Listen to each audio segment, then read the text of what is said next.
আসলে এই প্রাইজটি আমার নয়, এই প্রাইজটি আমাদের সব মেম্বার। সবাইকে মধ্যে আসাতে অনুরোধ থাকছে,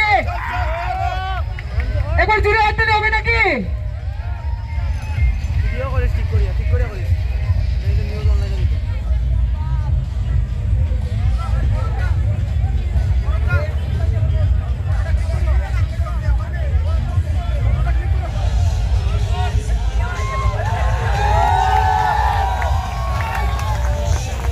অসংখ্য ধন্যবাদ আমাদের প্রত্যেক টিম মেম্বারদেরকে আমাদেরকে এত সময় দেওয়ার জন্য, ব্যস্ততার মধ্যে অসংখ্য ধন্যবাদ।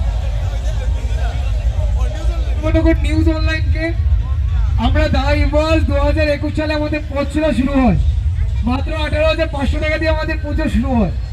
আর আজকে এই সেরা সেরা পুরস্কার পেয়ে অনেকটাই ভালো লাগছে। আমি ধন্যবাদ জানাই ভ্রমণ নিউজ অনলাইনকে, ধন্যবাদ জানাই আমাদের দাইবাদের প্রতিটা মেম্বারকে জন্য, তাদের জন্য একবার হাততালি হয়ে যাও একবার জুড়ে। প্রতিটা দর্শক